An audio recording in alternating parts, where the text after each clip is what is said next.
Hello friends, আমি দেবজ্যোতি। তো আজকে আমরা করব মিঠুন চক্রবর্তীর নতুন সিনেমা শ্রীমান ভার্সেস শ্রীমতী। সিনেমাটা আমি জাস্ট দেখে বাড়ি এলাম। সিনেমাটা পরিচালনা করেছেন পথিকৃৎ বসু এবং মূল ভূমিকায় মিঠুন চক্রবর্তী ছাড়াও আছেন অঞ্জনা বসু এবং অঞ্জন দত্ত। তো সিনেমাটা কেমন হলো? তো দেখুন, সিনেমাটা আমি যদি এক কথায় বলি, সিনেমাটা কিন্তু বেশ ভালো একটা সিনেমা হয়েছে, বেশ এন্টারটেইনিং একটা সিনেমা হয়েছে। এবং হলে খুব বেশি লোক ছিল না, হয়তো জনা 25 মানুষ ছিলেন। তারা কিন্তু হেসেছেন এবং হাসি মুখে কিন্তু হল থেকে বেরিয়েছেন।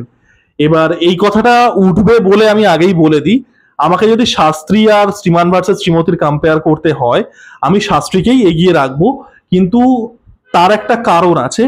শাস্ত্রী সিনেমাটা কোথাও গিয়ে যেটা আপনাদেরকে প্রমিস করে তার থেকে অনেক বেশি ডেলিভার করে। কারণ সিনেমাটা একটা ফ্যান্টাসি এলিমেন্ট ছিল, একটা ম্যাজিক রিয়েলিজমের ব্যাপার ছিল, সেটা লুকিয়ে রাখা হয়েছিল। তো সিনেমাটা ওভার ডেলিভার করে। এই সিনেমাটা হয়তো ওভার ডেলিভার আপনাকে করবে না, কিন্তু যেটা প্রমিস করেছিল সেটা কিন্তু খুব সুন্দর করে ডেলিভার করে। আপনারা ট্রেলার দেখে বা টিজার দেখে যা যা এক্সপেক্ট করে গেছিলেন যে একটা ভালো ফ্যামিলি সিনেমা হবে, একটা ফ্যামিলি ফ্রেন্ডলি হিমোয়ার থাকবে, কিছু সুখ দুঃখের মুহূর্ত থাকবে, অঞ্জন দত্ত আর মিঠুন চক্রবর্তীর মধ্যে একটা ব্যান্টার থাকবে, মধুমিতা সরকার, পরমব্রত চট্টোপাধ্যায়, তারা একটা নিউ এজ কাপল প্লে করছে, প্রত্যেকটা জিনিসই কিন্তু খুব সুন্দর করে ডেলিভার করা হয়েছে। এই সিনেমাটা কোনো জিনিস গ্রাউন্ড ব্রেক করে না, কোনো জিনিস ওভার ডেলিভার করে না একটা শাস্ত্রীর মতো সিনেমাতে। বাট যেটা প্রমিস করে সেটা কিন্তু খুব সুন্দর করে ডেলিভার করে। এবং যেটা বললাম সেটা মানুষ কিন্তু হেসেছে এবং হাসি মুখে কিন্তু হল ছেড়েছে। তো গল্পটা আপনারা সবাই জানেন, নতুন করে আমি কিছু বলবো না। 27 বছরের দীর্ঘতম চলা ডিভোর্স কেসের ওপরে এই গল্পটা। এবং সেখানে অঞ্জন দত্ত পুরনো প্রেমিক ফিরে আসছেন এবং পরমব্রত চট্টোপাধ্যায় এবং মধুমিতা সরকার, তারা নিউ এজ কাপল, তারাও এই ইকুয়েশনের মধ্যে আছেন। এর বাইরে আমি কিচ্ছু বলবো না, স্পয়লার হয়ে যাবে। তো পারফরমেন্সের দিক দিয়ে আমি দেখুন, আমার কিন্তু প্রত্যেকের কাজ খুব ভালো লেগেছে। মিঠুন চক্রবর্তীকে আমি নতুন কিছুই বলবো না। মিঠুন চক্রবর্তীর মানে নতুন কিছু বলার আর নেই।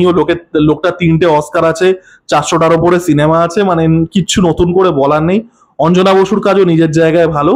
মধুমিতা সরকারও যতটা স্পেস পেয়েছেন ততটা ভালো। এবং বিশ্বনাথ বসুর মানে তার ক্যারেক্টারটা সারপ্রাইজিং ছিল। মানে তাকে আর কি টিজার ট্রেলারে অতটা প্রমোট করা হয়নি, বাট তার কিন্তু কমেডিটা খুবই ভালো। মানে এটা পরপর বিশ্বনাথ বসুর আমরা ভালো ভালো পারফরমেন্স পাচ্ছি। পরমব্রত চট্টোপাধ্যায়ের ক্ষেত্রে আমার মনে হয়েছে তার পারফরমেন্স খারাপ না, তিনি পারফরমেন্স ভালো দিয়েছেন। বাট ওই যে রোলটা ছিল না, যে ইয়াং দম্পতি, বিশেষ করে মধুমিতা সরকারের পাশে একটু ইয়াঙ্গার কাউকে ডিমান্ড করে, একটু ইয়াঙ্গার কাউকে ডিমান্ড করতো বলে আমার মনে হয়।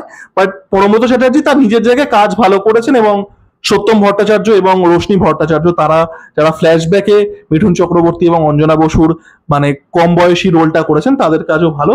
বাট সব থেকে ভালো কাজ হচ্ছে অঞ্জন দত্তের। ঠিক আছে, এখানে কিন্তু কোথাও গিয়ে অঞ্জন দত্ত শো স্টিলার।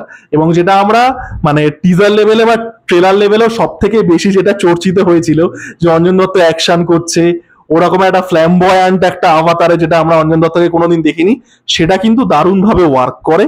অঞ্জন দত্ত কিন্তু এখানে খুব ভালো পারফরমেন্স দিয়েছেন এবং পুরোপুরি এগেনস্ট দ্য টাইপ গিয়ে।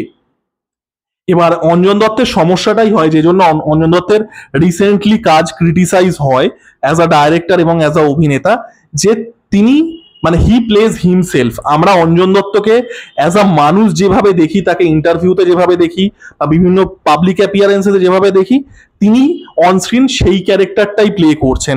ওই দার্জিলিং বেস থ্রিলার যেগুলো করেন, এখানে he is playing a character. এখানে তিনি একটা চরিত্র পেয়েছেন। তিনি কিন্তু এখানে he is not playing Anjan Dutta on screen. এবং এই সিনেমাটার আইডিয়াই ছিল হচ্ছে মিঠুন চক্রবর্তী, যে একটা লার্জার দ্যান লাইফ মাস অ্যাকশন হিরো, তাকে একটু প্যারালাল ওয়েতে, একটু ডাউন টু আর্থ ওয়েতে প্রেজেন্ট করা। এবং অঞ্জন দত্ত যে আর্ট সিনেমার পোস্টার বয়, মৃণাল সেনের হিরো, দুজনেই মৃণাল সেনের হিরো, মিঠুন চক্রবর্তী এবং অঞ্জন দত্ত দুজনেই মৃণাল সেনের হিরো। বাট যেহেতু অঞ্জন দত্ত একটা আর্ট সিনেমার পোস্টার বয়, তার এরকম ইমেজ আছে, তাকে একটা লার্জার দ্যান লাইফ ওয়েতে, একটা ফ্ল্যামবয়েন্ট ওয়েতে প্রেজেন্ট করা, এবং সেটা তার কাজ কিন্তু খুবই ভালো। এবং তার পার্টগুলো কিন্তু সত্যি এন্টারটেইনিং। এবং আমি বললাম ঠিকই যে এই সিনেমাটা কোনো গ্রাউন্ড ব্রেক করে না, সেটা কিন্তু পুরোপুরি সত্যিও না। এই যে অঞ্জন দত্তের ক্যারেক্টারটা, এটার মধ্যে কিন্তু একটা নতুনত্ব আছে। সিনেমাটাতে যেভাবে ফ্ল্যাশব্যাক এনেছে, ফ্ল্যাশব্যাকের পার্টটা কিন্তু খুব সুন্দর। এবং খুব সেলফ অ্যাওয়ার ওয়েতে করা হয়েছে। আমি রিভিল করবো না অবশ্যই, আপনারা হলে গিয়ে দেখবেন। বাট যে ফ্ল্যাশব্যাকের পার্টটা আছে সেটা কিন্তু খুব সেলফ অ্যাওয়ার ওয়েতে ডান, খুব ক্লেভারলি ডান, এবং সিনেমাটার মধ্যে থরলি কিন্তু একটা সেলফ অ্যাওয়ার হিউমার কাজ করছে। এই সিনেমাটা এক্স্যাক্টলি জানে এটা কি, এই সিনেমাটা একটা কমেডি ড্রামা, এই সিনেমাটা একটা সার্টেন ডেমোগ্রাফিককে মানে ট্যাপ করছে, and this movie is very self aware about it. মানে এটা কিন্তু মানে ওই রকম না যে খুব সিরিয়াসলি নিজেকে নেয়, this movie does not take itself very seriously, এবং সেই জন্য কিন্তু হিউমারটা থরলি ওয়ার্ক করে, এবং ফ্ল্যাশব্যাকটা খুব সুন্দর করে ইনকর্পোরেট করা হয়েছে। এবং আরো একটা জিনিস আমি যেটা না বললেই নয়, সেটা হচ্ছে সিনেমাটার সাউন্ড ট্র্যাক কিন্তু খুব ভালো।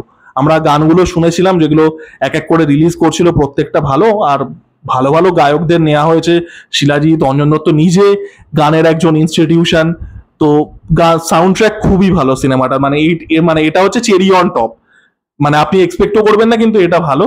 আর আরো একটা জিনিস যেটা আমার ব্যক্তিগতভাবে ভালো লেগেছে, যেহেতু আমি এই বাংলা কালচার নিয়ে মানে I am very obsessed about it, এই সিনেমাটায় কিন্তু প্রচুর পরিমাণে ট্রিবিউটস আছে, প্রচুর পরিমাণে ট্রিবিউটস রেফারেন্সেস আছে। অঞ্জন দত্ত এবং মিঠুন চক্রবর্তীকে নিয়ে তো আছে, যেটা আমরা টিজার ট্রেলারেও দেখেছিলাম, বাট বাংলা কালচার নিয়ে অনেকগুলো কিন্তু পুরোনো বাংলা সিনেমা, বাংলা কবিতা, অনেক কিন্তু ট্রিবিউট আছে, যেটা ফর সামওয়ান লাইক মি আমার কিন্তু খুব ভালো লেগেছে। এবং ওভারঅল কিন্তু সিনেমাটা, আমি যেটা বললাম যে এই সিনেমাটা কিছু গ্রাউন্ড ব্রেক করে না, বাট যেটা প্রমিস করেছিল সেটা কিন্তু খুব সুন্দর করে ডেলিভার করে। মানুষ কিন্তু হলে হেসেছে, আপনাকে এই সিনেমাটা ইমোশনালও করবে, এবং মানুষ কিন্তু হাসি মুখে হল থেকে বেরিয়েছে। তো অবশ্যই আপনারা গিয়ে দেখুন মিঠুন চক্রবর্তীর আপকামিং, মিঠুন চক্রবর্তীর লেটেস্ট সিনেমা। আর যারা অলরেডি দেখে ফেলেছেন তারা কেমন লাগলো জানাবেন, আমার ভিডিওটা কেমন লাগলো জানাবেন, লাইক, কমেন্ট এবং সাবস্ক্রাইব করে আমার পাশে থাকুন। ধন্যবাদ।